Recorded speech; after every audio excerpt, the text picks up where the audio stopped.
Hello friends, welcome to समाज academy. ये आपका आरआरबी एनटीपीसी जो सॉल्व पेपर्स हैं प्रीवियस ईयर के, उसकी सीरीज चल रही है। इसमें आपका ये सेकंड वीडियो होने वाला है। इससे पहले मैंने एक वीडियो अपलोड किया हुआ है 2019 का जो पेपर हुआ था एनटीपीसी का। तो ये इस तरीके की आपकी 4 बुक्स हैं। ये वॉल्यूम फर्स्ट है और ऐसी ही आपकी 4 बुक्स हैं। और ये आपका यूथ पब्लिकेशन का ऑथेंटिक सोर्स है, ठीक है। और इसमें आपका हर बुक में लगभग में आपके 30 जो पेपर्स हैं लगभग जो शिफ्ट वाइज हुए हैं, उन सबका पूरा सोल्यूशन है विद एक्सप्लेनेशन। तो अगर आप इन वीडियोस को चाहते हैं तो आप अभी चैनल को सब्सक्राइब कर लीजिएगा, थोड़ा सा सपोर्ट दिखाइएगा। तो आपको डेली 2 प्रैक्टिस सेट के आपको ये सॉल्व पेपर्स मिलते रहेंगे। ये सेकंड पेपर आपका ये 5 जनवरी 2021 को हुआ था, ठीक है। और 2019 का है एनटीपीसी। और ये आपका सीबीटी जो होता है फर्स्ट पार्ट वाला, उसका पेपर है। इसमें टोटल आपके 100 क्वेश्चन होते हैं, ठीक है। और जो आपका सीबीटी 2 होता है उसमें आपके अलग से इसकी बुक आएगी, उसका करा देंगे आपको। और अगर आपको ये पीडीएफ चाहिए हो तो आप टेलीग्राम चैनल ज्वाइन कीजिएगा, लिंक आपको डिस्क्रिप्शन में मिल जाएगा। तो वहाँ से आपको ये पीडीएफ मिल जाएगी, ठीक है। तो चलिए स्टार्ट करते हैं। इसमें मैथ्स और रीजनिंग के भी क्वेश्चन होंगे जिन्हें हम सोल्यूशन तो नहीं करेंगे, लेकिन हाँ आपको इसका सोल्यूशन ऐसे दिखा देंगे। बाकी आप खुद से कीजिएगा मैथ्स और रीजनिंग के, और जिसका एक्सप्लेनेशन करना होगा मैं आपको बता दूंगा। देखिए पहला क्वेश्चन है इसमें, वस्तुओं के निर्यात और आयात के संतुलन जो बैलेंस होता है को किस रूप में संदर्भित किया जाता है। तो ये होता है व्यापार संतुलन, ट्रेड बैलेंस, ठीक है। ये व्यापार संतुलन ये इकोनॉमी का क्वेश्चन है। एक निश्चित समयावधि में किसी देश के आयात और निर्यात के मौद्रिक मूल्य के बीच में जो अंतर होता है उसे व्यापार संतुलन कहते हैं। जब एक वर्ष में आयात का मूल्य निर्यात के मूल्य से अधिक होता है तो इसे व्यापार संतुलन में घाटा बोलते हैं, ठीक है। और जब एक वर्ष में निर्यात का मूल्य देश की आयात के मूल्य जो कुल मूल्य होता है उससे अधिक होगा तो इसे आपका संतुलन अधिशेष बोलते हैं, ठीक है। इसमें फायदा होगा। नेक्स्ट क्वेश्चन देखिए, सेकंड नंबर क्वेश्चन है, तंजावुर का कौन सा मंदिर चोल वास्तुकला का उदाहरण है जिसका निर्माण सम्राट राजराज ने करवाया था। तो ये आपका ऑप्शन नंबर ये बृहदेश्वर मंदिर, काफी चर्चा में रहता है ये, ठीक है, बृहदेश्वर मंदिर। और ये देखिए आपका तंजावुर के ये आपके राजराज जो प्रथम थे उन्होंने 1010 ईसा पूर्व में ये बनवाया था। और ये द्रविड़ शैली में है, ठीक है। तो 3 तरीके की शैलियां होती है, आप सभी को पता होगा। और स्थापत्य का आदर्श उदाहरण है ये, ठीक है। और ये भगवान शिव को समर्पित है। इसे राजराजेश्वर मंदिर भी कहा जाता है, ठीक है। बृहदेश्वर मंदिर या राजेश्वर मंदिर भी बोला जाता है इसे। नेक्स्ट देखिए, ये भगवान मुरुगन मंदिर, ये भगवान मुरुगन का मंदिर है, तमिलनाडु में स्थित है। और नागनाथ स्वामी मंदिर ये तमिलनाडु के तिरुनागेश्वरम नामक स्थान पर स्थित है। नेक्स्ट क्वेश्चन देखते हैं। और इसमें क्वेश्चन जो है, क्वेश्चन की संख्या आपकी 100 है, तो थोड़ा स्पीड में ही करेंगे। बाकी आप इसकी क्वालिटी वगैरह है आप एडजस्ट कर लीजिएगा। नेक्स्ट थर्ड नंबर क्वेश्चन है, निम्नलिखित में से कौन सा देश संयुक्त राष्ट्र सुरक्षा परिषद का स्थायी सदस्य है। तो इसमें से कौन सा जो सदस्य देश है वो स्थायी है। तो ये आपका देखिए चीन, ठीक है। और ये आपके जो इसमें नाम दिए गए ये इस तरीके की आपके हर 2 साल में अस्थायी सदस्य चुने जाते हैं। इसमें आपके जो होते हैं 5 सदस्य स्थायी होते हैं, ठीक है, सुरक्षा परिषद में। और 10 होते हैं वाक्य अस्थायी सदस्य होते हैं जो हर 2 साल में चुने जाते हैं। तो देखिए इसका एक्सप्लेनेशन ये आपका है, संयुक्त राष्ट्र सुरक्षा परिषद यूएनएससी संयुक्त राष्ट्र के 6 मुख्य अंगों में से एक है, ठीक है। इसके 6 अंग है। और संयुक्त राष्ट्र के अन्य जो 5 अंग है, संयुक्त राष्ट्र महासभा है, और ट्रस्टीशिप परिषद है, आर्थिक और सामाजिक परिषद है, अंतर्राष्ट्रीय न्यायालय और सचिवालय, ठीक है। अंतर्राष्ट्रीय न्यायालय का ही एक कार्यालय जो है नीदरलैंड हैंग में है। बाकी सभी का कार्यालय जो है आपका अमेरिका में पड़ता है, ठीक है।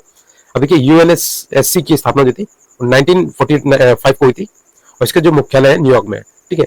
तो आपकी 6 में से आपकी 5 जो संस्थाएं हैं उनका जो ये भी अंग है इसके संयुक्त राष्ट्र के, वो न्यूयॉर्क में, ठीक है, अमेरिका के न्यूयॉर्क में। बाकी अंतर्राष्ट्रीय न्यायालय का जो संघ जो अंतर्राष्ट्रीय न्यायालय का हेडक्वार्टर है वो नीदरलैंड हैंग में, ठीक है। ये क्वेश्चन पूछा जा चुका है आपका एनटीपीसी में, ठीक है, तो याद रखिएगा। देखिए यूएनएससी के जो 5 स्थायी सदस्य हैं उनके देखिए आपका एक यूएसए, ठीक है। अब यह ध्यान रखिएगा आपका जो अमेरिका होता है वो अलग होता है और यूएसए होता है, ये कंबाइंड होता है सभी राज्यों का ये समूह है एक तरीके का, ठीक है। तो यूएसए बोला जाएगा ना कि अमेरिका, ठीक है। और ग्रेट ब्रिटेन हो गया, फ्रांस हो गया, रूस हो गया और चीन हो गया। ये आपके 5 स्थायी सदस्य हैं, ठीक है। और 10 होते हैं आपके अस्थायी सदस्य।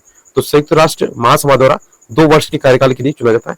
भारत को जनवरी 2021 में यूएनएससी के अस्थायी सदस्य के रूप में 2 वर्ष के कार्यकाल के लिए चुना गया है, ठीक है। तो 2021 से ये आपका 2 साल इसके पूरे हो चुके हैं और अभी ये अस्थायी सदस्य नहीं है। नेक्स्ट 4th नंबर क्वेश्चन है, अब देखिए ये साइंस का है, न्यूरॉन के किस भाग में सूचना प्राप्त होती है। तो देखिए आपका ऑप्शन नंबर सी डेट्राइट में, ठीक है। तो न्यूरॉन्स जो होते हैं आपका ये जो तंत्रिका कोशिकाएं होती है, जो न्यूरॉन्स होती हैं आपके मस्तिष्क में पाई जाती हैं, और जो आपकी नेफ्रॉन होती है वो किडनी में होती है, ठीक है। इन दोनों में याद रखिएगा अंतर। और ये डेट्राइट्स में सूचना प्राप्त होती है। न्यूरॉन कोशिका का कार्य मस्तिष्क से सूचना का आदान प्रदान एवं विश्लेषण करना होता है। ठीक है, नेक्स्ट देखिए। और 5th नंबर क्वेश्चन है, छात्रों की एक पंक्ति में एक छात्र पंक्ति के दोनों छोर से 10वें स्थान पर है, पंक्ति में छात्रों की संख्या कितनी होगी? तो आप इसे खुद सॉल्व कीजिएगा। ऑप्शन नंबर 19 होगा। ठीक है, हमेशा एक माइनस किया जाता है दोनों को ऐड करके। ठीक है, नेक्स्ट देखिए। तमिल नव वर्ष की किस नाम से जाना जाता है? तो देखिए 6th नंबर का क्वेश्चन है, ये बोलते हैं वरुषा वीराप्पू। ठीक है, वरुषा वीराप्पू बोलते हैं, और ये आपका पुथाडू के नाम से भी जाना जाता है।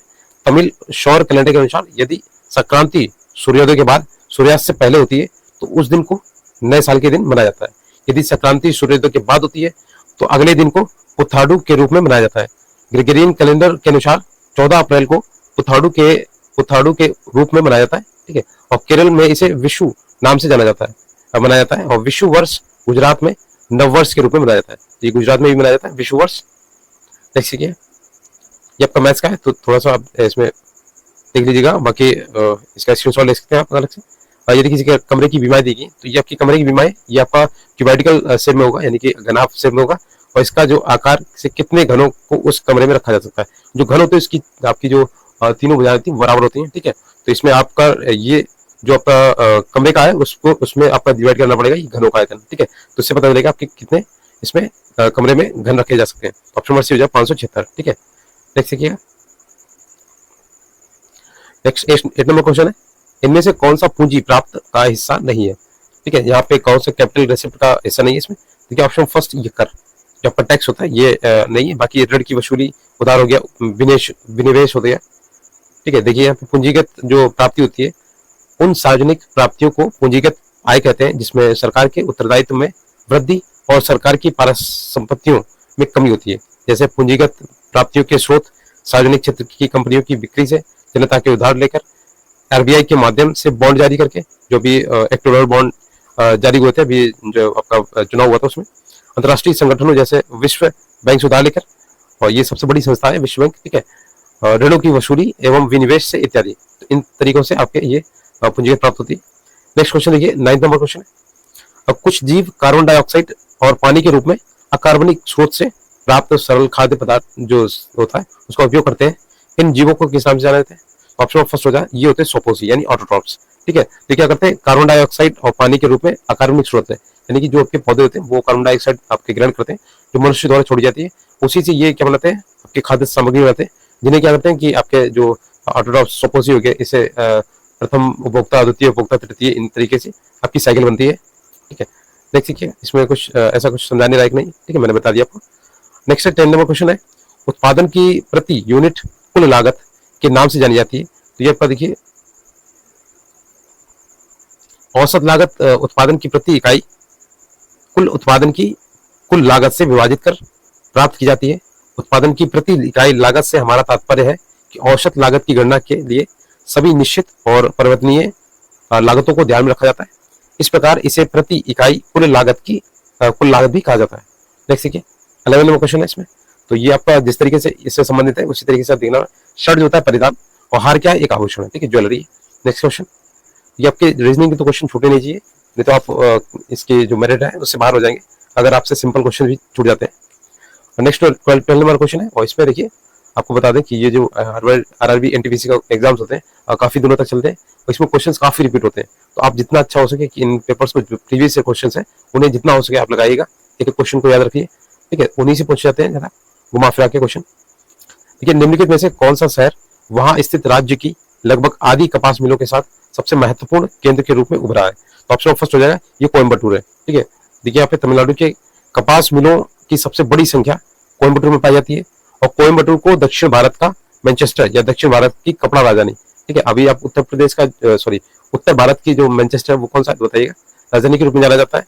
हाल ही में यहाँ की कोवई कॉटन को भारत सरकार ने जीआई टैग जो है मान्यता प्रदान की है।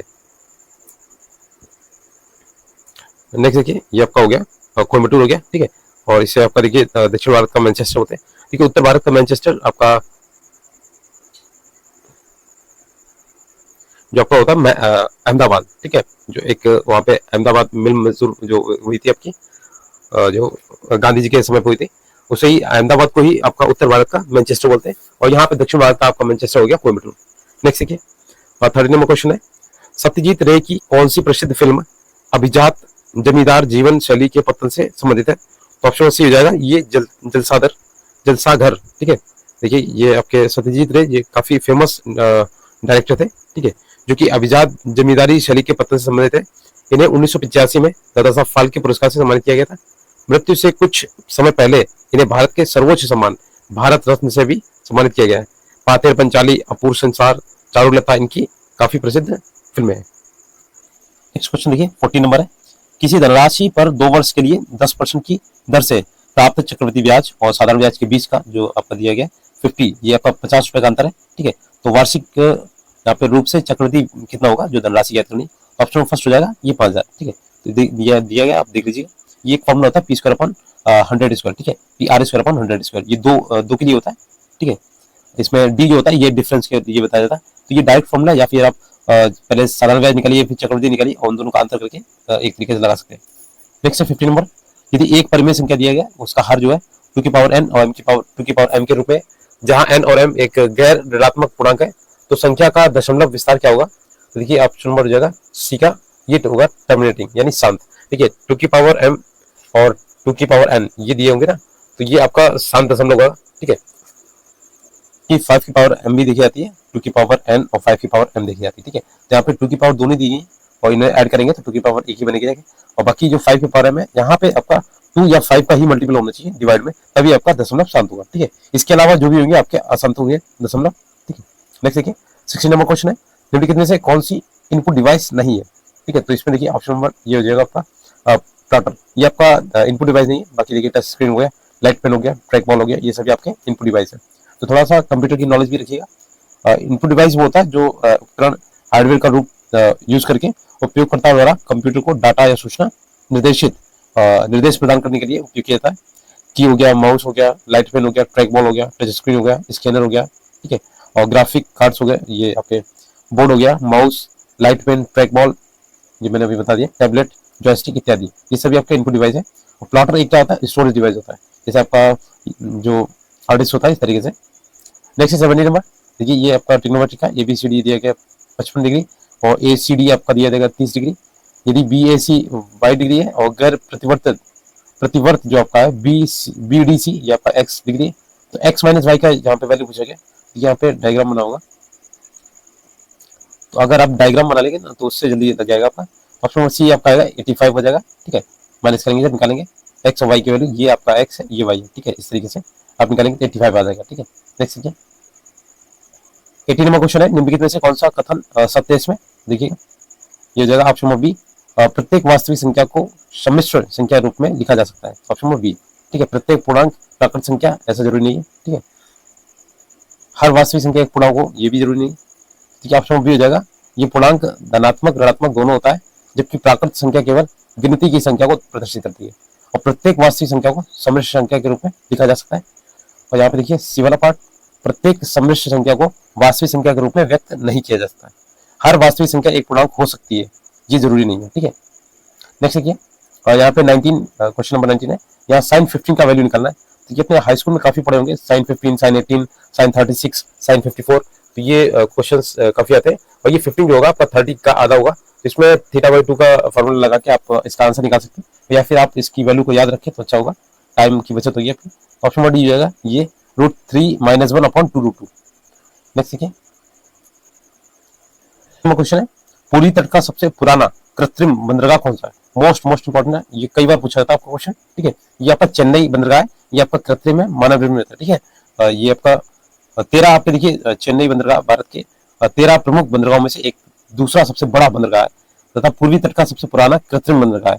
पूर्वी तट के बंदरगाह तुतिकोरिन, चेन्नई, एन्नोर आपका तमिलनाडु में, विशाखापत्तनम आंध्र प्रदेश में, पारादीप ओडिशा में, कोलकाता पश्चिम बंगाल में। पश्चिमी तट के बंदरगाह देखिए कांडला ये आपका गुजरात में पड़ता है, मुंबई महाराष्ट्र में, न्याय सेवा ये महाराष्ट्र में, मार्मागोआ ये आपका गोवा में, न्यू मैंगलोर कर्नाटक में, कोचीन ये केरल में स्थित है। 13वां जो बंदरगाह है पोर्ट ब्लेयर अंडमान निकोबार में स्थित है। तो इस तरीके से याद रखिएगा आपके 13 जो है बंदरगाह आपके। नेक्स्ट देखिए 21 नंबर क्वेश्चन, यहाँ पे वैल्यू दिए गए करनी में इसका मान ज्ञात करना है, तो ऑप्शन फर्स्ट हो जाएगा 19/32। ठीक है, पॉइंट हटाएगा, इसमें जो भी कटेगा आप कर लीजिएगा। नेक्स्ट देखिए 22 का, खिलाफत आंदोलन का नेतृत्व किसने किया था? ऑप्शन नंबर बी ये थे अली बंधु। देखिए अली बंधु ये आपका खिलाफत आंदोलन था 1919 से 1924 की शुरुआत से प्रथम विश्व युद्ध तक समाप्त होने के पश्चात हुई थी। और प्रथम विश्व युद्ध में तुर्की की हार के पश्चात ब्रिटेन ने तुर्की के प्रति कठोर नीति अपनाते हुए कई निर्णय लिए। इसमें क्या था, खलीफा का पद जो था समाप्त करना एवं तुर्की का विभाजन शामिल था। 1919 में अली बंधुओं द्वारा अखिल भारतीय खिलाफत कमेटी का गठन किया गया, जिसने इस आंदोलन की शुरुआत की। इस आंदोलन का मुख्य उद्देश्य तुर्की के खलीफा के पद को पुनः स्थापित करना और वहां के धार्मिक क्षेत्रों में प्रतिबंधों को हटाना था। मौलाना अब्दुल कलाम आजाद जो थे, अल हिलाल और मोहम्मद अली ने कॉमरेड समाचार पत्रों के खिलाफ खिलाफत आंदोलन का प्रचार किया। आगे चलकर महात्मा गांधी के आंदोलन से जुड़ने से आंदोलन की लोकप्रियता और भी बढ़ गई थी। ठीक है, नेक्स्ट देखिए 23 नंबर देखिए, यहाँ पे एक रेवाड़ी दिए गए, तो इस तरीके लिखा जाए तो दिल्ली को किस तरीके लिखेंगे, ऑप्शन में बी हो जाएगा, ये आपका FGNG के। ठीक है, तो इसमें +2 किया गया, तो आप देख लीजिएगा। नेक्स्ट 24 नंबर, किस वर्ष पूर्व प्रधानमंत्री JL नेहरू जवाहरलाल नेहरू द्वारा भारत के पहले नाभिकीय रिएक्टर का औपचारिक तौर पर उद्घाटन किया गया था, तो ऑप्शन नंबर डी हो जाएगा 1957 में। ठीक है, देखिए यहाँ पे पूर्व प्रधानमंत्री जवाहरलाल नेहरू ने 20 जनवरी 1957 को पहले नाभिकीय रिएक्टर का औपचारिक तौर पर यहाँ पे उद्घाटन किया था, जिसका नाम अप्सरा रखा गया। इसी दिन BARC Bhabha atomic research centre का भी उद्घाटन किया गया और बार्क के 3 ऑपरेटिंग रिसर्च रिएक्टर हैं, जो अप्सरा हो गया, साइरस हो गया और ध्रुव हो गया। ठीक है, नेक्स्ट देखिए 25 नंबर है, यहाँ पे आपका चालों समय का है। एक बस अपनी समान दिशा से 3 किलोमीटर घंटा और 5 किलोमीटर घंटा की चाल से चल रहे 2 व्यक्तियों को पार करती है। बस पहले व्यक्ति को 10 सेकंड में और दूसरे व्यक्ति को 11 सेकंड में पार करती है। बस की चाल क्या आती है, ऑप्शन नंबर सी बी हो जाएगा इसका 25 किलोमीटर पर आवर। ठीक है, यहाँ पे देखिए सापेक्ष चाल, इसमें माइनस हो जाएगा। नेक्स्ट 26 नंबर देखिए, यहाँ पे लिखा किसी विशेष कोड भाषा में क्रूड को किस तरीके लिखा है, और यहाँ पे मॉइस्ट को कैसे लिखा जाएगा, देखिए यहाँ पे ऐड करेंगे तो एक प्लस हो रहा है, एक माइनस, एक प्लस माइनस, ऑप्शन फर्स्ट हो जाएगा LPHTC। नेक्स्ट ये आप खुद से लगाइएगा तभी लगेगा। ठीक है, 27 नंबर देखिए, अनिल अकेले एक कार्य को 6 दिन में और भूषण अकेले 8 दिन में, और अनिल और भूषण इस कार्य को 3200 रुपए में करते हैं। चमन की मदद से 3 दिनों में कार्य पूरा कर लेते हैं। इस आय में चमन का जो हिस्सा है वो किस तरीके का, तो अब ये कई तरीके से लगा सकते हैं। ये तो आपका हो गया रेशियो मेथड। ठीक है, ये आपका हो गया एलसीएम मेथड, एक रेशियो मेथड उससे भी लग जाएगा आपका। ठीक है, नेक्स्ट इनमें आपका जो होता है एलसीएम लेना पड़ता है, फिर आपकी एफिशिएंसी निकाली जाती है। जैसे ये 4 हो गया, इसकी 3 हो गया, इसकी 8 हो गई। नेक्स्ट देखिए 18 नंबर 20 नंबर क्वेश्चन, निम्नलिखित में से श्रेणी में कितने डी हैं जिनके तुरंत बाद डब्ल्यू है लेकिन तुरंत पहले के नहीं है, तो ऑप्शन सी हो जाएगा 3 है। ठीक है, इस तरीके से निकाल लीजिएगा। 29 नंबर देखिए, एक अर्थव्यवस्था में पूंजी स्टॉक की वृद्धि शुद्ध निवेश या नए पूंजी निर्माण द्वारा मापी जाती है, जैसे किसे रूप में व्यक्त किया जाता है, देखिए यहाँ पे ऑप्शन नंबर हो जाएगा ये वाला, शुद्ध निवेश इक्वल टू होता है सकल निवेश माइनस मूल्य ह्रास। ठीक है, यहाँ पर देखिए उस शुद्ध निवेश जिसे होते हैं उस राशि का एक प्रतिबिंब है जो एक कंपनी अपने कार्यों को प्रारंभ करने के लिए खर्च कर रही है। शुद्ध निवेश सकल निवेश में मूल्य ह्रास घटाकर निर्धारित किया जाता है। शुद्ध निवेश एक कंपनी के लिए उत्पादन के साधनों को बढ़ाता है, जिससे परिचालन का विस्तार करना और दक्षता में सुधार करना संभव हो जाता है। देखिए यहाँ पे तालिका देखिए। ठीक है, तो इसमें देखिए जो बच्चे यहाँ पे नंबर ऑफ छात्रों की संख्या जो है, देखिए हिंदी बोलने वाले 25 है, अंग्रेजी के 22 है, मराठी के 12 है, तमिल के 9, बंगाली के 4 और कुल है आपके 72। तो देखिए यहाँ पर लिखा है वह कौन सी भाषा है जो छात्रावास में रहने वाले 3 में से कम एक छात्र द्वारा बोली जाती है, ऑप्शन सी हो जाएगा ये हिंदी है। ठीक है, नेक्स्ट क्वेश्चन देखिए 31 नंबर क्वेश्चन है, माध्य के संबंध में विचलन का योग हमेशा क्या होता है, तो ऑप्शन में भी ये शून्य था। ठीक है, ये आपका मानक विचलन और माध्य ये इस तरीके से क्वेश्चन 20 में आते हैं, मीन मीडियन मोड वाला, तो इन्हें भी अच्छे से कर लीजिए। 32 नंबर क्वेश्चन है, पौधे द्वारा प्रोटीन और अन्य यौगिकों के संश्लेषण में किस आवश्यक तत्व का उपयोग किया जाता है, तो ऑप्शन में डी हो जाएगा नाइट्रोजन। ठीक है, आपका जो स्तरीकरण होता है नाइट्रोजन के स्तरीकरण, नाइट्रोजन फिक्सेशन वाला। ठीक है, तो इसी से होता है। पौधों की जड़ द्वारा भूमि से पानी एवं पोषक तत्व, वायु से कार्बन डाइऑक्साइड, सूर्य से प्रकाश ऊर्जा लेकर अपने विभिन्न भागों का निर्माण करते हैं। पौधे के द्वारा प्रयुक्त पोषक तत्वों में मुख्य पोषक जैसे हो गया नाइट्रोजन, फास्फोरस, पोटास, जो आपको NPK खाद डाली जाती है वही वाला। गौण पोषक जो द्वितीय है आपके, कैल्शियम हो गया, मैग्नीशियम हो गया, गंधक, सूक्ष्म पोषक जैसे आपका लोहा हो गया, जिंक, कॉपर, मैग्नीशियम, मोलिब्डेनम और बोरान, क्लोरीन है। नाइट्रोजन क्लोरोफिल, प्रोटोप्लाज्मा, प्रोटीन और न्यूक्लिक अम्लों के संश्लेषण के लिए महत्वपूर्ण अवयव है। नाइट्रोजन जड़, तना पत्ती की वृद्धि और विकास में सहायक है। नेक्स्ट देखिए 33 नंबर, अंतर्राष्ट्रीय नृत्य दिवस कब मनाया जाता है? तो ऑप्शन बी हो जाएगा 29 अप्रैल को। तो देखिए अंतर्राष्ट्रीय जो नृत्य दिवस है, अंतर्राष्ट्रीय ये आपका जो इसका संस्थान है IIT की नृत्य समिति द्वारा बनाया गया, जो कि यूनेस्को की प्रदर्शन कलाओं का मुख्य भागीदार है। 1982 में अपनी स्थापना के बाद से अंतर्राष्ट्रीय नृत्य समिति और अंतर्राष्ट्रीय रंगमंच संस्थान IIT प्रत्येक वर्ष अंतर्राष्ट्रीय नृत्य दिवस के लिए एक संदेश लिखने के लिए एक उत्कृष्ट नृत्य व्यक्ति का चयन करते हैं। और 2020 के संदेश लेखन के लिए दक्षिण अफ्रीका में ग्रेगरी बुआनी माकोमा को चुना गया था। ठीक है, नेक्स्ट है यहाँ पे आकृति के दृश्यमान जो आपका फेस कार्ड है, फलकों का कुल पृष्ठीय क्षेत्रफल कितना होगा, तो ये आप निकाल लीजिएगा। यहाँ पे दिया गया, देखिए इसको जब ऐड करेंगे तो ये 384 सेंटीमीटर स्क्वायर आएगा। ठीक है, नेक्स्ट देखिए इसकी पीडीएफ के लिए आप टेलीग्राम चैनल ज्वाइन कर सकते हैं, वहाँ पे आपको इसकी पीडीएफ मिल जाएगी। देखिए यूएन के 8वें महासचिव कौन थे? तो ऑप्शन सी हो जाएगा बॉन की मून। ठीक है, आपका ये थोड़ा सा पुराना है, ठीक है, करंट आपको नया पढ़ना पड़ेगा, इसे नहीं देखेंगे। नेक्स्ट 36 नंबर क्वेश्चन, एक दुकानदार को 4800 में मशीन बेचने पर 20% की हानि होती है और 20% लाभ प्राप्त करने के लिए दुकानदार को उसी मशीन को किस मूल्य पर बेचना होगा? देखिए ऑप्शन में फर्स्ट हो जाएगा ये 7200। नेक्स्ट देखिए 37 नंबर क्वेश्चन है, भारत में 1967 में पहला प्रयोगात्मक उपग्रह दूरसंचार अर्थ स्टेशन कहाँ स्थापित किया गया था? देखिए ऑप्शन नंबर जो है 37 का ये वाला। ठीक है, तो ये अहमदाबाद में। भारत में अंतरिक्ष अनुसंधान गतिविधियों की शुरुआत 1960 के दशक में हुई थी। अहमदाबाद में 1967 में प्रायोगिक उपग्रह संचार पृथ्वी स्टेशन CES चालू किया गया था, जो भारत के साथ साथ अंतर्राष्ट्रीय वैज्ञानिकों और इंजीनियरों के लिए प्रशिक्षण केंद्र के रूप में उभरा। नेक्स्ट देखिए 38 नंबर क्वेश्चन, ये संख्या दी गई है कि कितने गुणनखंड पूर्ण वर्ग है, तो आपको ये निकालने के लिए देखिए यहाँ पे लिखा हुआ है, इसका फैक्टर करेंगे। ठीक है, और फैक्टर में आपका डिवाइड करके देखना है कितने भागफल बनते हैं, तो ये आपका अवशिष्ट गुणनखंडों की संख्या निकल आएगी 12। नेक्स्ट देखिए ये भी आपका करने का ये बर्नौली थ्योरम में यहाँ पे लगेगी। ठीक है, इसका जब सॉल्व करेंगे तो -225 आएगा इसका आंसर। नेक्स्ट देखिए ये आपका सोल्यूशन दिया गया है। अब 40 नंबर क्वेश्चन है, फूलों के अंडाशय के अंदर छोटे मनके जैसे संरचना को क्या कहा जाता है? ऑप्शन नंबर सी हो जाएगा बीजाणु। ठीक है, ओवल्स बोलते हैं, फूलों के अंडाशय के अंदर छोटे मनके जैसे संरचना की बीजाणु कहा जाता है। और बीजाणु बहुत से पौधों, कवक, शैवालों और प्रोटोजोआ के जीवन चक्र का महत्वपूर्ण भाग है। नेक्स्ट देखिए अब 41 नंबर क्वेश्चन है, 4 विकल्प दिए गए, इसमें से कौन सा अलग है तो निकालना है। 41 का देखिए ऑप्शन नंबर सी हो जाएगा। ठीक है, 32 और 13 ये 6 अभाज्य संख्या है। ठीक है, ना कि 3 से विभाज्य है। नेक्स्ट देखिए 42 नंबर क्वेश्चन है, यूएन के उस प्रमुख अंग की पहचान करें जो 1994 में निलंबित हो गया था। ठीक है, ऑप्शन नंबर डी हो जाएगा ये न्यायिकता परिषद। देखिए संयुक्त राष्ट्र चार्टर ने संयुक्त राष्ट्र के 6 मुख्य भागों में एक के रूप ट्रस्टीशिप काउंसिल या निस्ता परिषद की 1945 में स्थापना की, और इसे अंतर्राष्ट्रीय ट्रस्टीशिप सिस्टम के तहत रखे गए ट्रस्टी सीरीज प्रशासन की निगरानी का कार्य सौंपा गया।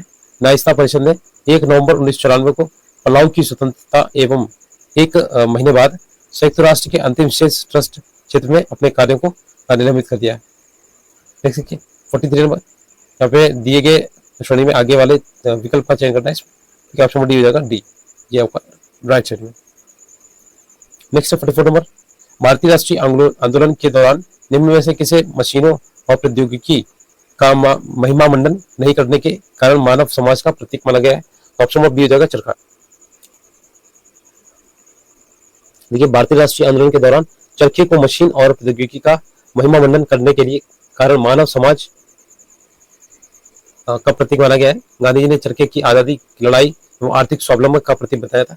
गांधी जी के अनुसार चरखा एक वैकल्पिक आर्थिक व्यवस्था का प्रतीक था और ये महिलाओं की आर्थिक स्थिति के लिए भी, उनकी आवाज के लिए और उस किसान के लिए जो 6 महीने के लिए खाली रहता है, आर्थिक स्वतंत्रता का साधन बनाया जा सकता है।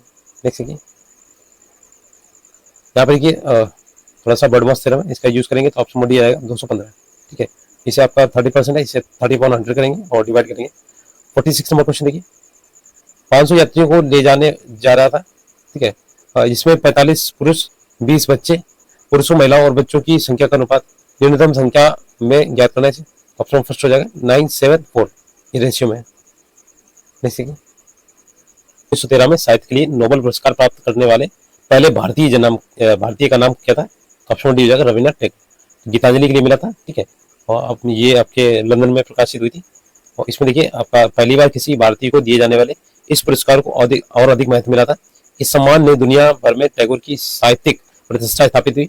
1915 में टैगोर साहित्य में सेवाओं के लिए नाइटहुड की उपाधि दी गई, जिसे 1919 में अमृतसर जो नरसंहार हुआ था उसमें विरोध में लौटा दिया।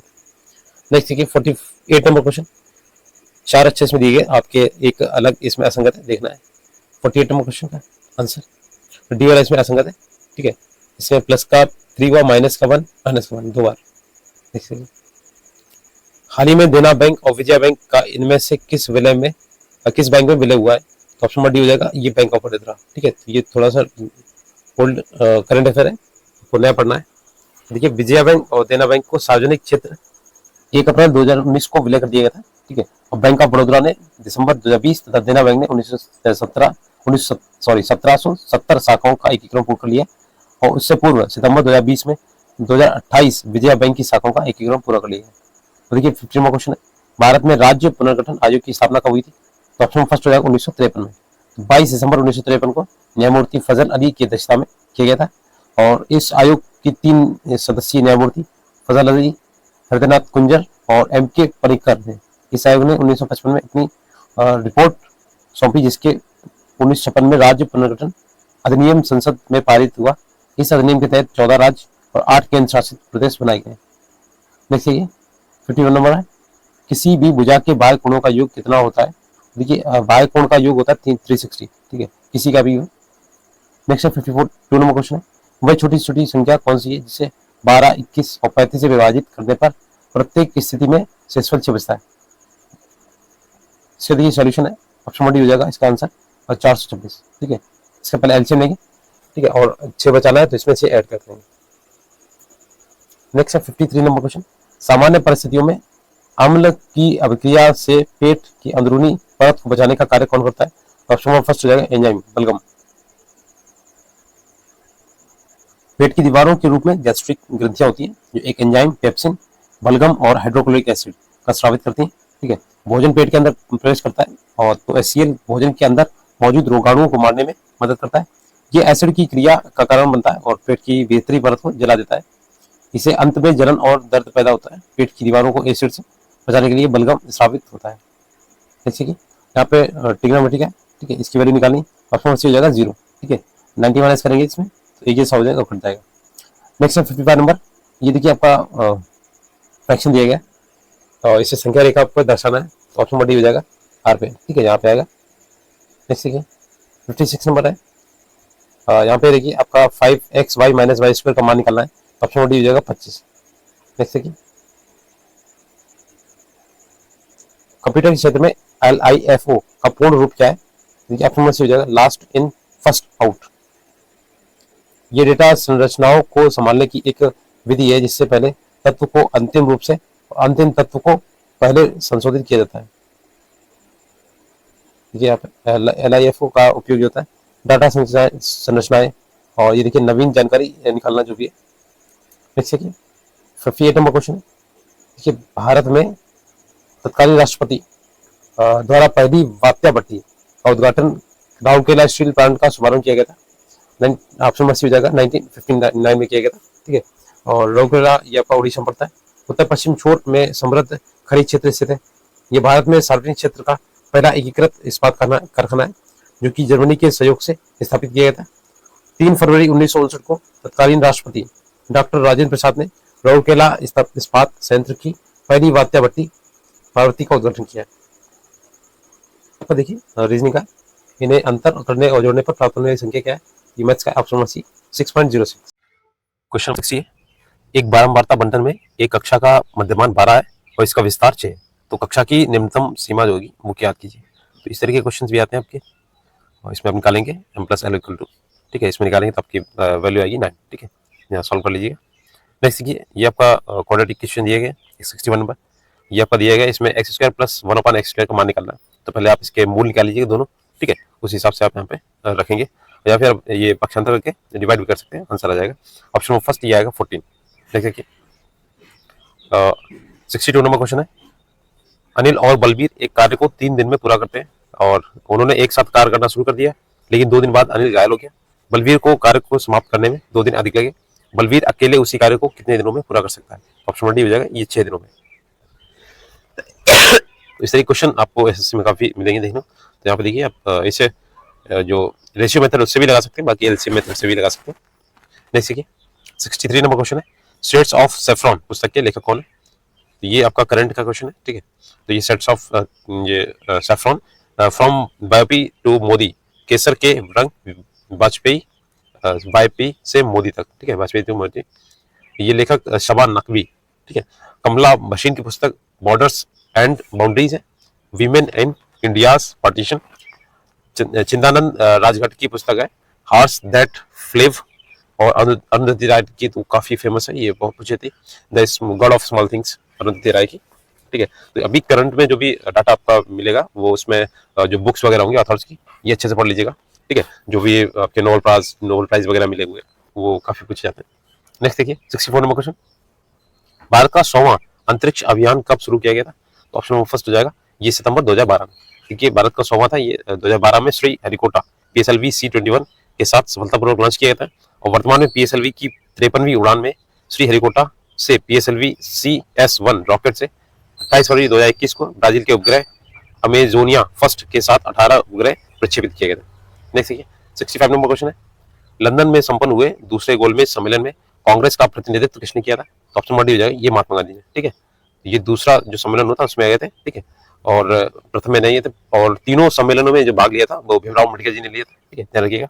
द्वितीय गोलमेज सम्मेलन, या फिर इसमें पूछ दिया जाए कि कांग्रेस ने किसमें सम्मेलन भाग लिया था, तो कांग्रेस की तरफ से गए थे द्वितीय सम्मेलन में महात्मा गांधी जी। अभी 7 सितंबर 1931 से 1 दिसंबर 1931 में कांग्रेस ने भाग लिया था, जिसका नेतृत्व महात्मा गांधी जी ने किया था। इस सम्मेलन में सरोजिनी नायडू और एनी बेसेंट ने भाग लिया, जिसमें महिलाओं का नेतृत्व एनी बेसेंट ने किया था। और गांधी जी सम्मेलन में भाग लेने के लिए लंदन SS राजपुताना जहाज से गए थे, ठीक है। और ये सम्मेलन सांप्रदायिक समस्या पर विवाद के कारण असफल रहा था, ठीक है। फिर इन्होंने बाद में ये दोबारा नहीं गए थे तीसरे वाला, ठीक है। नेक्स्ट है 66 नंबर क्वेश्चन है।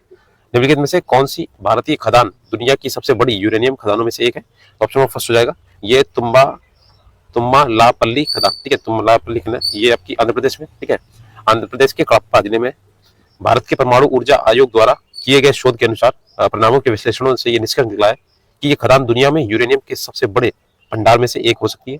यूरेनियम का उपयोग परमाणु ऊर्जा संयंत्र में ईंधन के रूप में किया जाता है। नेक्स्ट देखिए 67 नंबर क्वेश्चन है, ये आपका लावानी का है, ठीक है। यहाँ देखिएगा 540 रुपए में एक मशीन का पुर्जा बेचने पर शकीला को 10% की हानि होती है, और 10% का लाभ प्राप्त करने के लिए शकीला को वही पुर्जा किस मूल्य पर बेचना होगा? ऑप्शन डी हो जाएगा 660 रुपए में, ठीक है। तो देखिए 540 का दिया गया इन्होंने, ये आपका हानि दिखा है, ठीक है, क्रय मूल्य पर 600 रुपए, फिर से विक्रय मूल्य पर आपको लाभ लेना है तो इस तरीके से 660 रुपए आ जाएगा, सिंपल था। नेक्स्ट क्वेश्चन देखिए 68 नंबर क्वेश्चन है। एक अलग आंध्र के लिए आंदोलन को क्या कहा जाता है? तो देखिए ऐसा हो जाएगा ऑप्शन सी विशालाद्रा आंदोलन। देखिए ये स्वतंत्रता के बाद भारत में सभी तेलुगु भाषियों के लिए एक संयुक्त राज्य ग्रेटर आंध्र के लिए आंदोलन था। इस आंदोलन का नेतृत्व भारतीय कम्युनिस्ट पार्टी ने किया था। आंध्र प्रदेश महासभा के बैनर तले किया गया था, जिसमें सभी तेलुगु भाषी क्षेत्रों को एक राज्य मिलाने की मांग की गई थी। आंदोलन सफल रहा और राज्य पुनर्गठन अधिनियम के तहत 1 नवंबर 1956 को आंध्र प्रदेश के साथ हैदराबाद, ये जो इसकी राजधानी है तेलंगाना, के तेलुगु भाषी क्षेत्रों को मिलाकर आंध्र प्रदेश राज्य का गठन किया गया था, ठीक है। फिर बाद में ये तेलंगाना अलग हो गया था, ठीक है, अलग हुआ था। नेक्स्ट देखिए ये आपका डायग्राम दिया गया, तो इसमें दिया गया कि आरेख में एक कॉलेज के विभिन्न संकायों में दाखिले लेने वाले छात्रों की संख्या को दर्शाया। कुल छात्रों के कितने भाग में कला संकाय में दाखिल लिया है, इस तरीके से निकालेंगे आप। देखिए यहाँ पर लॉ का लग दिया है, एजुकेशन का लग दिया है, ठीक है। ये आप सॉल्व करेंगे तो आंसर आ जाएगा ऑप्शन नंबर सी, ये 1/3 हो जाएगा, ठीक है। कुल छात्रों की संख्या निकाल दीजिएगा आप, और इसमें से जो भी है आपका संकाय में जो कला वाला है वो 1200/3600, अपना आंसर आ जाएगा 1/3। अभी क्या स्पेनिश लॉ लीगा खिताब जो आपका है टाइटल 19-20 किसने जीता? ऑप्शन फर्स्ट हो जाएगा रियल मैड्रिड CF, ठीक है, कि रियल मैड्रिड है। ये स्पेनिश लॉ लीगा 2019 से 20 का खिताब रियल मैड्रिड ने जीता, और रियल मैड्रिड ने अब तक सबसे अधिक 34 बार खिताब जीता है। वर्तमान में ला लीगा 2021-22 का चैंपियन एटलेटिको मैड्रिड का है, ठीक है। नेक्स्ट देखिए वो काफी बड़ी ये है 71 नंबर क्वेश्चन देखिए। औपनिवेशिक शासन की स्थापना निम्न में से सबसे पहले कहाँ हुई थी? तो ऑप्शन 1 डी हो जाएगा, ये बंगाल में थी। ठीक है, और ये आपका बंगाल प्रांत में सर्वप्रथम ग्रामीण समाज को पुनर्व्यवस्थित करने और भूमि संबंधी अधिकारों की नई व्यवस्था को लागू करने तथा एक नई राजस्व प्रणाली स्थापित करने के लिए प्रयत्न किए गए थे। नेक्स्ट देखिए, 72 नंबर क्वेश्चन है, इनमें से कौन सी कंप्यूटर की एक विशेषता नहीं है? तो देखिए आपका ऑप्शन डी, इंटेलिजेंस कोशेंट ये नहीं है। बाकी देखिए डेटा स्टोरेज कर सकता है, एक्यूरेसी है, स्पीड है। ठीक है, कंप्यूटर की भाषाएं जैसे आपकी गति, डेटा स्टोरेज, सूचना भंडारण, एक्यूरेसी, त्रुटि रहित कार्य भंडारण, सूचना को तीव्र गति से प्राप्त करना। ठीक है, और जल्द निर्णय लेने की क्षमता, क्विक डिसीजन है, वैधता है, वर्सटैलिटी, पुनरावृत्ति, आपका रिपीटेशन, स्फूर्ति, एजिलिटी, और कार्य करने की एकरूपता, यूनिफॉर्मिटी ऑफ वर्क, गोपनीयता, सिक्रेसी है। ठीक है, और जबकि इंटेलिजेंट क्वोशिएंट, बुद्धि लब्धता कंप्यूटर की विशेषता नहीं है। ठीक है, नेक्स्ट क्वेश्चन, इसमें आपका करनी दिया गया, तो परिमेय संख्या नहीं है, इसमें कौन सी पूछी गई? ठीक है, कौन सी नहीं है इसमें देखा, ऑप्शन नंबर सी हो जाएगा 125, अंडर रूट 125 है, ये आपका ये वर्ग नहीं होता किसी का। ठीक है, ये बाहर आ जाएगा, बाहर नहीं निकलेगा, तो ये परिमेय संख्या नहीं है। ठीक है, बाकी सभी परिमेय संख्या है, जिसमें अंडर रूट रहता है वो आपकी अपरिमेय संख्या होती है। देखिए 74 नंबर क्वेश्चन देखिए विकल्प में, ये क्वेश्चन मार्क की जगह पे देखना क्या आएगा, ऑप्शन में बी जाएगा 219। ठीक है, आप माइनस करके देख लीजिएगा। नेक्स्ट है, ये भी आपका देखिए 2 बार 27 किलोग्राम और 108 ग्राम का अनुपात क्या होगा? तो पहले आप किलोग्राम को ग्राम में चेंज कीजिए या फिर ग्राम को ग्राम किलोग्राम में, एक ही आपको वैल्यू रखनी पड़ेगी। तो इन्होंने 27 को ग्राम में चेंज कर लिया। ठीक है, फिर उसमें आप डिवाइड कर लीजिए, आंसर आ जाएगा। ऑप्शन फर्स्ट हो जाएगा 250/1। जैसे कि 76 नंबर, भारत में राजनीतिक शब्दावली में आया राम गया राम की अभिव्यक्ति किसकी व्याख्या के लिए लोकप्रिय है? ऑप्शन बी हो जाएगा गया लाल। देखिए 1 नवंबर 1966 को पंजाब से अलग हुए हरियाणा के पहले विधानसभा चुनाव में निर्वाचित हुए कांग्रेस के विधायक गयालाल के लिए उपयुक्त शब्दावली आया राम गया राम तत्कालीन विधायक वीरेंद्र राव द्वारा प्रयोग की गई थी। 9 घंटे के भीतर ही विधायक गया राम ने 2 बार पक्ष बदले, कांग्रेस के अंदर और बाहर एक पखवाड़े से में ही संयुक्त मोर्चे में चले गए। तत्कालीन गृह मंत्री वाई.बी. चौहान ने बाद में संसद में इस मुहावरे का प्रयोग किया, राजनीतिक दल बदलुओं को निरूपित करने के लिए किया गया था। नेक्स्ट क्वेश्चन देखिए 77 देखिए, एक छात्र को मनोविज्ञान में पास होने के लिए 20% अंक चाहिए, उसे 10% अंक मिले और 20 अंकों से फेल हो गया, उत्तीर्ण होने के लिए कितने अंक आवश्यकता है? तो ऑप्शन नंबर बी हो जाएगा, इसके 40 आंसर आएगा, देख लीजिएगा आप आंसर इसमें। ठीक है, नेक्स्ट देखिए 78 नंबर क्वेश्चन है, इसमें आपका तथ्य और निष्कर्ष कुछ दिए गए। देखिए सभी कार्य 4 पहिया और सभी 4 पहिया वाहन है, तो निष्कर्ष क्या निकला? सभी वाहन 4 पहिया और सभी कार्य 4 वाहन, सभी कार्य वाहन है, तो ऑप्शन नंबर डी हो जाएगा। इसमें जो केवल दूसरा वाला है कि सभी वाहन जो है सभी कार्य वाहन है। ठीक है, इस तरीके से आपका डायग्राम बनेगा। नेक्स्ट देखिए क्वेश्चन देखिए, वह भूमि क्या कहलाती है जिसमें किसी एक कृषि वर्ष के दौरान एक या एक से कम वर्ष के समय के लिए कृषि नहीं की जाती है? तो ऑप्शन नंबर फर्स्ट हो जाएगा, ये प्रति भूमि होती है। ठीक है, तो देखिए ये आपकी जो प्रति भूमि थी, भूमि की गुणवत्ता बनाए रखने के लिए भूमि को प्रति रखना एवं सांस्कृतिक चलन है, ये विधि द्वारा भूमि की क्षीण उर्वरता या पौष्टिकता प्राकृतिक रूप से वापस आ जाती है। शुद्ध बोया हुआ क्षेत्र वह भूमि जिस पर फसलें उगाई और काटी जाती है शुद्ध बोया हुआ क्षेत्र या निवल बोया क्षेत्र कहलाती है। खेती योग्य बंजर भूमि वह भूमि जो पिछले 5 वर्षों में या अधिक समय से परती या कृषि रहित है, उसे खेती योग्य बंजर भूमि कहा जाता है। भूमि उद्धार तकनीक के द्वारा इसे सुधार कृषि योग्य बनाया जाता है। बंजर भूमि देखिए, भूमि जो प्रौद्योगिकी की मदद से कृषि योग्य नहीं बनाई जा सकती बंजर या व्यर्थ भूमि कहलाती है, जैसे मरुस्थल बंजर, पहाड़ी भूभाग या खड्ड इत्यादि। नेक्स्ट देखिए, ये आपका बर्नौलीज थ्योरम है, इसे सॉल्व करेंगे आप तो आंसर आएगा ऑप्शन सी 30/37। ठीक है, 30/37। नेक्स्ट 81 नंबर क्वेश्चन है, विभिन्न विद्युत सुरक्षा उपकरणों में से विद्युत धारा के तापीय प्रभाव पर आधारित उपकरण क्या कहलाता है? देखिए आपका यहाँ पे ये होता है फ्यूज। ठीक है, और देखिए एक फ्यूज क्या है? एक विद्युत सुरक्षा उपकरण है जो कि विद्युत परिपथ की अत्यधिक विद्युत प्रवाह से सुरक्षा प्रदान करता है। फ्यूज को सर्किट के माध्यम से करंट की अनुमति देने के लिए डिजाइन किया गया है। जब विद्युत परिपथ में करंट कुछ अधिक मात्रा से अधिक हो जाता है तब ये फ्यूज तार को जला देता है ताकि कोई सर्किट नष्ट न हो। फ्यूज का तार टिन और सीसा के मिश्रण से बना होता है। ठीक है, ये काफी कुछ चलता है। देखते हैं 82 नंबर क्वेश्चन है, यहाँ पे आपको ये जिस तरीके से आपका लिखा हुआ है दूसरे संबंधित है, बिहार झारखंड से लगा हुआ है और छत्तीसगढ़ देखिए आपका, तो 82 का ऑप्शन डी हो जाएगा, ये मध्य प्रदेश। ठीक है, जैसे आपका बिहार जो है उसी से बना था झारखंड।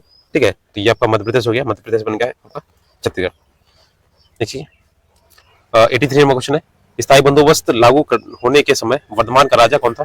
ऑप्शन फिर बी हो जाएगा, ये तेज चंद था। ठीक है, तो ये देखिए लॉर्ड जो कॉर्नवालिस था 1786 से 1793 में स्थायी बंदोबस्ती इसने लागू की थी। उस समय वर्धमान के राजा महाराजा यधिराज बहादुर तेज चंद राय थे।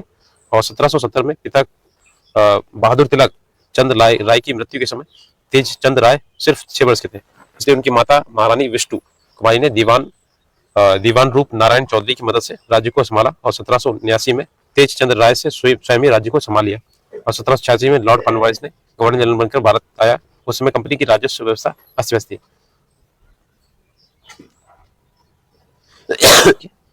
यहाँ पे यदि एक परिवार द्वारा उपभोग की जाने वाली किराए की वस्तु के मूल्य की 25% की वृद्धि होती है तो उसकी खपत में कितने % की कमी होनी चाहिए ताकि उस पर मत व्यय को अपरिवर्तित रखा जा सके। ऑप्शन डी हो जाएगा ये 20%। ठीक है, तो इससे लगे आप देख लीजिए, एक लाइन में लगता है ऑप्शन 85 नंबर ये विकल्प दिए गए, इसमें वेन आरेख बनाया गया। ठीक है, तो यहाँ पे किसे इंगित करता है तो ऑप्शन डी ये डॉक्टर आदमी छात्र। ठीक है, नेक्स्ट देखिए 86 नंबर क्वेश्चन है। एक महिला की ओर इशारा करते हुए एक आदमी ने कहा उसके पिता मेरे पिता के इकलौते पुत्र हैं।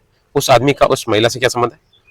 देखिए ऑप्शन नंबर ये हो जाएगा ये वाला, तो आदमी उस महिला का पति होगा, पिता होगा, सॉरी, ऑप्शन फर्स्ट हो जाएगा। नेक्स्ट देखिए 87 नंबर क्वेश्चन, ये आपका तालिका दी गई एक तरीके। ठीक है, इसमें पूछा गया कितने पौधों की लंबाई 66 सेंटीमीटर या उससे अधिक लेकिन 70 सेंटीमीटर से कम है। ऑप्शन बी हो जाएगा ये 60 है। नेक्स्ट देखिए 88 का, यहाँ पे भी आपका ABC ये 5 व्यक्ति दिए सीढ़ी पे, एक के ऊपर एक बैठे हुए। ठीक है, और बी ए के ऊपर बैठा हुआ इस स्थान पर इस तरह बैठा है कि उसके मध्य में एक व्यक्ति है और ए तथा सी के मध्य में केवल 2 व्यक्ति बैठे हैं। यदि सी सबसे ऊपर नहीं है तो मध्य में कौन बैठा है? ऑप्शन बी हो जाएगा ये बी बैठा है। अगला देखिए 89 नंबर, ये टीम दी गई, एक टीम 13 खिलाड़ियों की है। ठीक है, P1 P2 P3 P4 इस तरीके से P13 तक जाएगा। तो टीम में 7 खिलाड़ी होंगे और P2 को P1 P6 या P4 के साथ नहीं चुना जा सकता। P7 को P2 P10 P11 P13 के साथ नहीं चुना जा सकता। यदि P8 P13 को दोनों को चुना जाता है तो P5 को चुना जाएगा, इसलिए P4 को P2 P6 P12 और P11 के साथ नहीं चुना जाता। तो निम्नलिखित से टीम का सही चयन क्या होगा? ऑप्शन फर्स्ट हो जाएगा ये वाला। ठीक है, देख लीजिएगा। नेक्स्ट है 90 नंबर क्वेश्चन, ये भी आपकी तालिका दी है और इसमें पूछा गया देखिए किस दिन दैनिक बिक्री सप्ताह की औसत बिक्री के निकटतम रही थी? तो ऑप्शन फर्स्ट हो जाएगा ये बुधवार को। ठीक है, तो आप इसका सब ऐड कर लीजिए, पूरा सप्ताह का जो आपका औसत है वो निकाल लीजिएगा और कंपेयर कर लीजिएगा। नेक्स्ट है 91 नंबर क्वेश्चन, एक कथन के बाद 2 तर्क दिए। तो देखिए तर्क आपके भारतीयों को जीवन प्रत्याशा बढ़ रही है। ठीक है, भारतीयों की जीवन प्रत्याशा बढ़ रही है। यहाँ देखिए तर्क क्या है कि लोगों को बेहतर चिकित्सा सुविधाएं मिल रही। हाँ, लोग अब अधिक शारीरिक व्यायाम कर रहे हैं। देखिए इसमें ऑप्शन नंबर फर्स्ट हो जाएगा 1 और 2 दोनों संतुष्ट होते हैं। ठीक है, तर्क 1 2 2। नेक्स्ट है 92, दिए गए अक्षरों को वर्णमाला के अनुसार रखना है। इसमें ऑप्शन डी हो जाएगा ये A B D C। ठीक है, तो पहले मिल जाएगा मॉडरेट, फिर प्रोफाउंड और सेवरल। नेक्स्ट है 93, एक सैनिक जिसको में करेपा, कारगिल, कटारी, मानेकशा और सुब्रतो 5 अलग अलग सदन है। तो ये कारगिल सुब्रतो के दाईं ओर है और कटारी करेपा के बाईं और कारगिल के दाईं ओर है, सुब्रतो मानेकशा के दाईं ओर है। कौन सा सदन बीच में है? ऑप्शन बी हो जाएगा ये कारगिल। नेक्स्ट देखिए 94 नंबर क्वेश्चन है, इसमें आपके सेब, आम और फल किसमें सटीक बैठते हैं? तो ऑप्शन डी हो जाएगा ये इस तरीके से, ये सभी फल है, सेब और आम दोनों। 95 देखिए, इसमें WSOK किसके बाद क्या आएगा? तो ऑप्शन बी ये आएगा जी। नेक्स्ट देखिए, इसमें विकल्प में अस्तबल, बिल और घोषला, तो इसमें समान जो होगा तो ऑप्शन डी हो जाएगा माद। ठीक है, नेक्स्ट देखिए 97 नंबर क्वेश्चन है, ये आपका कोडिंग का है। ठीक है, तो इसका तरफ आपका ऑप्शन डी हो जाएगा ये 12 होगा, इसका जब वैल्यू सॉल्व करेंगे। नेक्स्ट देखिए 98 नंबर क्वेश्चन है, ये संख्या का चयन करना है। इसमें क्वेश्चन मार्क की जगह क्या आएगा? Option number C 34। ठीक है, पॉज करके आप देख लीजिए और सॉल्व कर लीजिए। नेक्स्ट है 99 क्वेश्चन है, इसमें भी क्वेश्चन मार्क की जगह क्या आएगा? तो देखिए ऑप्शन नंबर बी 28 आएगा, क्योंकि इसमें 5 7 9 और 11 यानी आपका जो विषम संख्या है वो जोड़ी जानी। ठीक है, नेक्स्ट 100 और लास्ट है आपका रीजनिंग का है। ठीक है, जो आयु वाला, डी का भाई ए और डी सी का पुत्र है, बी सी का पिता है, तो ए और बी में क्या संबंध हुआ? ऑप्शन नंबर सी ये होगा पोता पोती। ठीक है, ये आपका कंप्लीट हो गया। इसके बाद आपका नेक्स्ट आएगा जो प्रैक्टिस सेट है, तो बने रहिएगा चैनल पे। आपको इसके जो भी प्रैक्टिस सेट्स आपके 4 वॉल्यूम बुक्स हैं उन सभी को मैं फुल कराने वाला हूँ आपका पेपर से पहले। और इसका जो GS और GK आता है, जो चैप्टर वाइज आता है वो भी मैं करा दूंगा, GK और GS। ठीक है, टॉपिक वाइज आता है, इसमें आपका GK भी है और GS भी है और उसमें साइंस है, सोशल साइंस है, सब कुछ है इसमें। ठीक है, तो अगर वीडियो अच्छा हो प्लीज शेयर कीजिएगा फ्रेंड्स के साथ में। Thanks for watching.